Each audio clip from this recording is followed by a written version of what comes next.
Marcus Aurelius once said, if we learn to be indifferent to what makes no difference, we learn how to love. Not only can we learn how to love, but also how to support, help, how to cooperate, to progress and to succeed. See, love is the foundation to promote the well-being of every human being. Dear Zambians, the change we've been craving is now here. We are the ones we've been waiting for. We are the change that we seek. It's inefficient about 18 million people in our country, and the person we gave our votes, the president, is our only expectation. Eventually, the most common way people give up their power is by thinking they don't have any. So do we choose president so we can give him our power of responsibility, or so he can inspire, influence and guide us? The president provides the inspiration and the vision. The rest requires all of us. Why do we leave everything? Believing and thinking the president will fix it. If I would tell you the economy of our country was not destabilized because of the previous government, it was destabilized by all of us. It was destabilized by our differences, and everyone is a victim. Well, I'm sorry, that's not my point. My point is, how about if we stop pointing fingers and start appreciating our leaders for the little they did for our country? Pointing fingers, blaming, complaining every time won't solve anything. Everyone knows that our economy is unstable. It is done complaining. It's time of building. We can be at our best when we support each other, not when we console each other based on their past mistakes. But if we work together, if we ignore about our differences, the difference in our tribes, culture, religion, our political differences or any other differences, yes, it's true, races or differences will never unite, but humans must, because the destiny of man is to unite, not to divide. We are one despite our differences. Rest in peace to our founding father, Dr. Kenneth Kaunda, who laid a strong foundation. One Zambia, one nation. We all use this caption. It's a matter of time to recognize that the nation, the community, the citizens acting together can do much more than if it were left to individuals. We must be connected, not disconnected. It was an American businessman, Henry Ford, who said it best. Coming together is the beginning.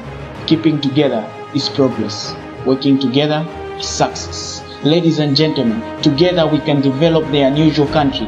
The country that does not focus on racism, egoism, isolationism, criticism or tribalism, but the country whose goal is nationalism, patriotism, feminism, social activism, peace, prosperity and unity. The country where people don't criticize each other but appreciate each other, where people don't fight against each other but fight for each other, where people don't turn from each other but turn to each other, where what stands in the way becomes the way. I don't have much faith in the government. I have much faith in people. I mean, how many politicians have made promises before coming into power, and later when they were voted into power, they couldn't fulfill their promises? Come on, let's not lift our hopes high for one person. Don't get me wrong, I'm not trying to say that the president won't fulfill his promises. I'm just trying to say that the issue of changing the nation cannot be left to one person. It requires everyone's participation. It is so disappointing how we damage our environment by throwing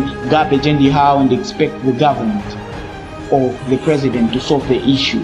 Come on, it is everyone's responsibility to take care of our environment. See, the government can change the economy. They can build new infrastructure, but never can they change or build your own life. The government will never solve your personal problems. You are the only one to take responsibility of your personal problems. We are the ones responsible to take care of our environment. If you want to see change, stand up and change what needs to be changed. Ladies and gentlemen, if we can stand up in large amount to go and vote, we can stand up in large amount to take responsibility, to support our nation, to support and contribute to the vision of our president. I therefore urge each and every citizen to stand up, no matter who you are, what tribe you are, what religion, culture or political party you belong to. We are one, and I believe every one of us wants the best for our nation. And I tell you, the best lies inside of us. I think it's time we need to accept and celebrate our differences instead of despising them. We need to let races be races, differences be differences, and let people be people. We need to collaborate like never before. I think when the government and people work in unity and harmony, we can dramatically improve the economy. I think when we put love and compassion as our guiding principles, we can create implement, and develop the system of change that is beneficial to the society. The system of change that we've never seen before. We would make the impossible possible, the unbelievable believable. I love the Ethiopian proverb which goes, when spiders unite, they can tie down a lion. We don't want each other. We need each other. Let me talk to the president and the government. If you would give citizens the chance to explore their ideas and support them, we would solve the actual problems. I know there are a lot of people out there with magnificent ideas which can not only change our nation but the world at large, but they don't have the attention and support they deserve. Who knows, maybe the person to find the cure for cancer lies right here in our country. See, the good music is only played when instruments play together. Remember, you cannot spell the word trust without us.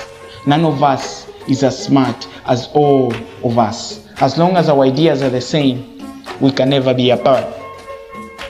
One Zambia, one nation.